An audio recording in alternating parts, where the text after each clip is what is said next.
Buenas tardes, licenciada Ríos Lazo de Cubillas, compañeras, compañeros y demás interesados a este video jurídico. Mi nombre es Juan Milton Monteagudo Sorto. En esta ocasión analizaremos un tema muy esencial como lo es el patrimonio en el derecho civil y mercantil, conceptos, evolución y relación con los bienes en El Salvador. Eh, Analizaremos dos instituciones fundamentales, como lo son el patrimonio y los bienes. Su comprensión es clave para entender las relaciones jurídicas patrimoniales. Exploraremos definiciones, historia, legislación y jurisprudencia nacional. Asimismo hablaremos de lo que es el origen del patrimonio, que podemos mencionar que se deriva del latín patrimonio, bienes heredados. ¿Qué significa bienes heredados del padre? En la Roma clásica pues se hablaba de bona, que era el conjunto de activos de una persona. Esto pues evoluciona como un concepto jurídico abstracto en el siglo XIX, gracias a autores como Aubry y Rao. La teoría del patrimonio, personalidad. Podemos decir que el patrimonio es la universalidad jurídica ligada a la persona. Incluye bienes, derechos y obligaciones que tengan un valor económico. Asimismo, es un atributo de toda persona, aunque no tenga bienes materiales. Eso significa pues de que aunque una persona no tenga propiedades, pues es un atributo que tiene por el hecho de ser una persona. En nuestro país pues podemos decir que patrimonio no hay una definición específica en la legislación principal que habla de eso, como lo es el Código Civil. Está presente en normas sucesorias. Por ejemplo, en el artículo 84, el 960 y el 993 del Código Civil. También está citado en el Código de Comercio, en el artículo 29 y en el artículo 30. Hablemos de las diferencias con contabilidad y economía. En derecho, el énfasis en universalidad y el vínculo personal. Asimismo, podemos decir que en economía o contabilidad se enfoca en el activo neto o bruto, en lo que tiene una persona específicamente que puede ser cuantificable. En conclusión, pues podemos mencionar que el patrimonio no es una suma de bienes, es una estructura legal que acompaña a cada persona desde su existencia jurídica o desde su nacimiento. Comprenderlo es clave para el estudio del derecho civil y mercantil.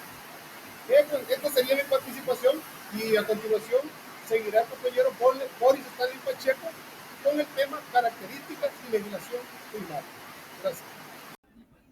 Hola, mi nombre es Boris Stanley Pacheco y voy a hablarles acerca del patrimonio y sus características.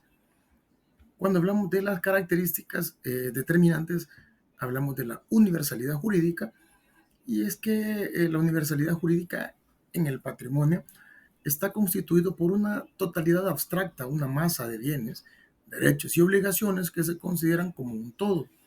Estos elementos pueden variar debido a una venta de un bien o al pago de una deuda, pero la entidad patrimonial subsiste. La característica de la necesidad es que toda persona física o jurídica, por el solo hecho de serlo, tiene necesariamente un patrimonio en una condición inherente a la personalidad jurídica, independientemente de si tiene o no bienes en la actualidad.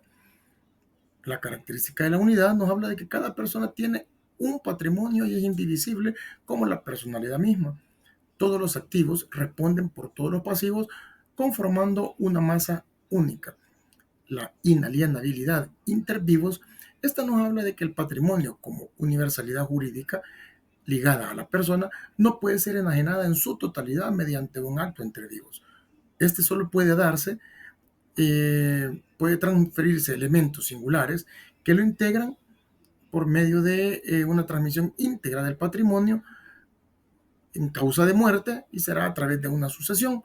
La intransmisibilidad, esta es una derivación de la inalienabilidad, lo que viene a reafirmar que el patrimonio como un todo no puede ser objeto de transmisión total por los actos voluntarios entre vivos.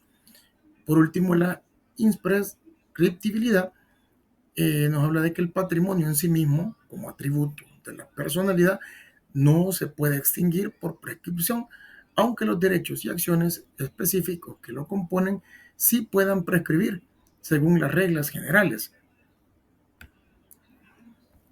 Y ya cuando hablamos acerca de las diversas normativas que en El Salvador regulan aspectos relacionados con el patrimonio, tenemos el caso de la Constitución de la República en el artículo 2, el artículo 22, que también garantiza la libre disposición de los bienes conforme a la ley, una facultad clave del titular del patrimonio, en el Código Civil, en el libro primero, el libro tercero de la sucesión por causa de muerte, eh, asimismo en el Código de Comercio, que nos regula en el artículo 29, artículo 31, 30 y 603, así como en el Código de Familia en el artículo 51, artículo 62, artículo 48, entre algunos, y eso sería mi participación. Muy buenas noches, licenciada, compañeros. Mi nombre es Carlos Wilfredo Reynosa. Mi aporte en este proyecto será hablar sobre las jurisprudencias constitucionales sobre el patrimonio en El Salvador.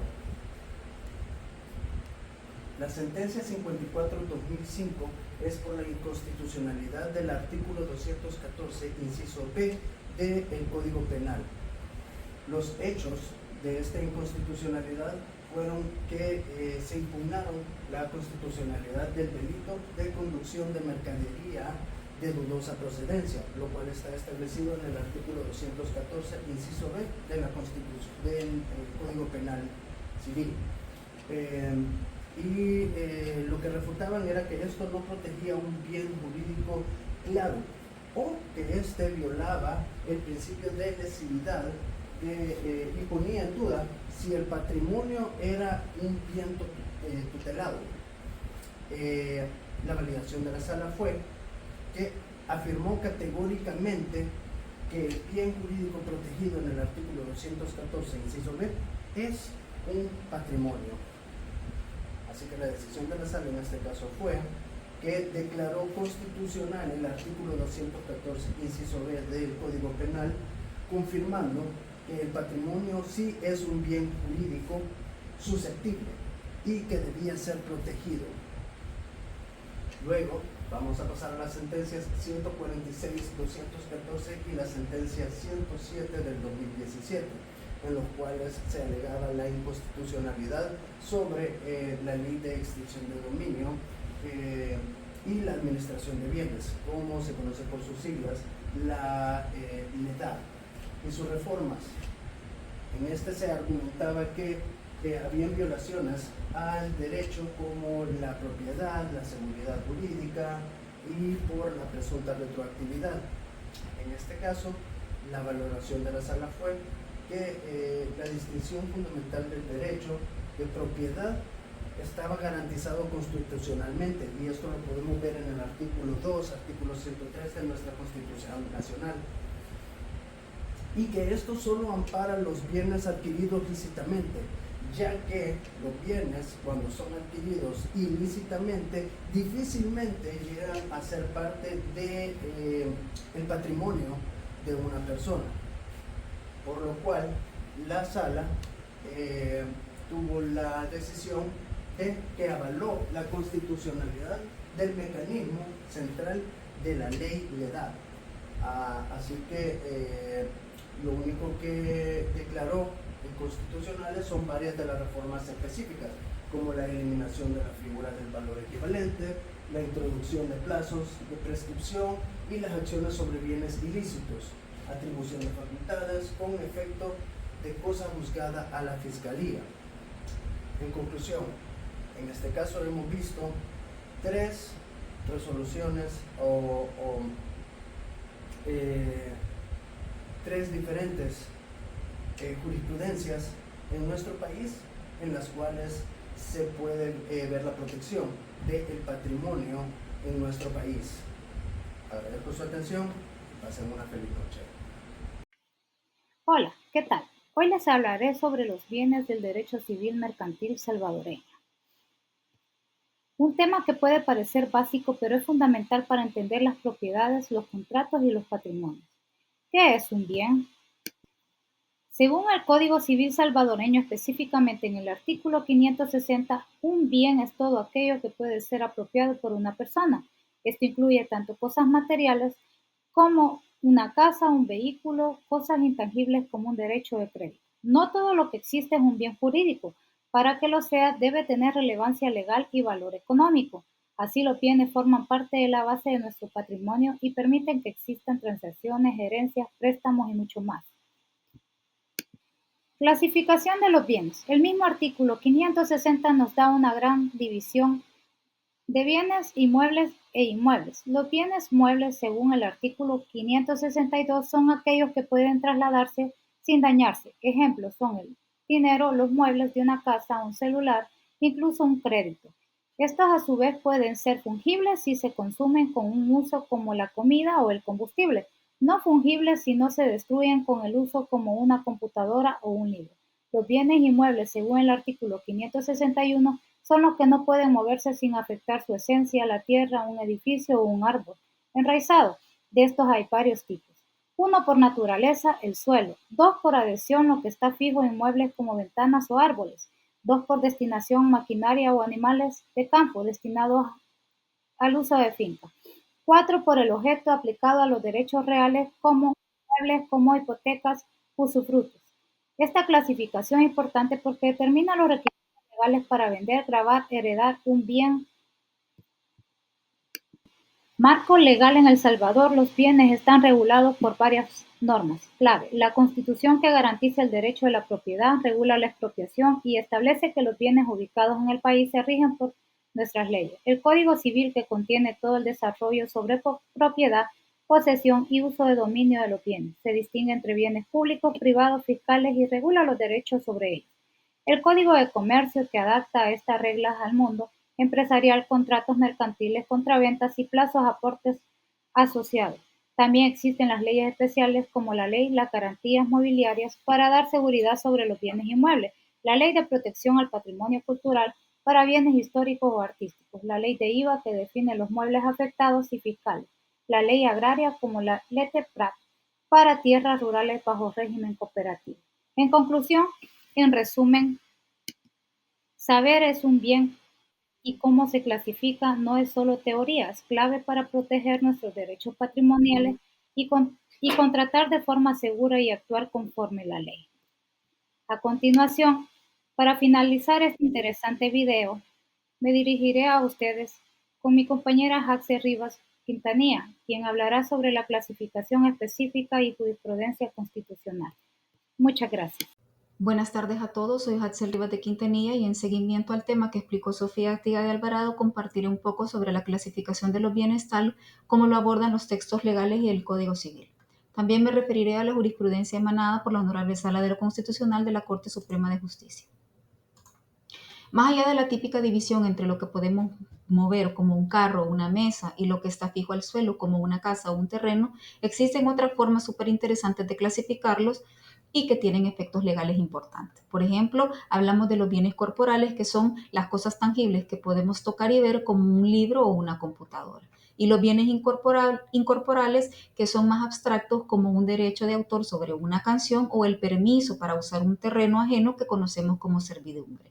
Dentro de estos existe una subdivisión en derechos reales que nos dan un poder directo sobre una cosa y que podemos hacer valer frente a cualquiera, como ser el dueño de nuestra propia casa o tener una hipoteca, y los derechos personales o créditos, que son la facultad de exigir a alguien que nos dé algo, haga algo o no lo haga, como cuando le prestamos dinero a un amigo. Otra clasificación clave es la que divide los bienes según a quién pertenecen cuando hablamos del Estado. Existen de dominio público, que son de todos y para todos, como las calles, playas y los ríos, que tienen un régimen especial y no se pueden vender así por así, y los fiscales o de dominio privado del Estado, que son sus propiedades particulares, como un terreno que no está destinado al uso público. También diferenciamos entre lo que se consume al usarlo, como la comida o el dinero, y lo que podemos usar una y otra vez, como un mueble. ¿Y podemos dividir algo sin que pierda su valor? La respuesta es sí. Son los bienes divisibles, como un terreno grande que podemos lotificar. Pero también hay cosas que no se pueden partir ni física ni legalmente, como una hipoteca. Esos son los bienes indivisibles. Es común que un bien dependa de otro. Ahí hablamos de bienes principales y bienes accesorios. Imaginemos una llave y una puerta. La llave es accesoria a la puerta. La regla general es que lo accesorio sigue la suerte de lo principal. Además, distinguimos entre lo que existe ahora y lo que esperamos que exista en el futuro, como la cosecha del próximo año. Y no es lo mismo una cosa individual como un carro que un conjunto de cosas o derechos que se ven como un todo, como una herencia o un negocio en marcha. También están los bienes comerciales que podemos comprar, vender, y los bienes no comerciables o fuera del comercio que por su naturaleza, como el aire, o por ley, como las drogas ilícitas, que no se pueden negociar. Por último, los bienes apropiables que pueden tener un dueño particular y los inapropiables, como el mar, que nos pertenecen a todos. Ahora bien, ¿cómo interpreta la Constitución todo esto? Pues la Sala de lo Constitucional ha sido muy clara en su jurisprudencia. Específicamente quiero referirme a la sentencia de inconstitucionalidad 107-2014, resuelta a las 12 horas y 45 minutos del 12 de enero de 2018, sobre la impugnación de ciertos artículos de la Ley de Régimen Especial de la Tierra en propiedad de las asociaciones cooperativas, comunales y comunitarias, campesinas y beneficiarias de la reforma agraria.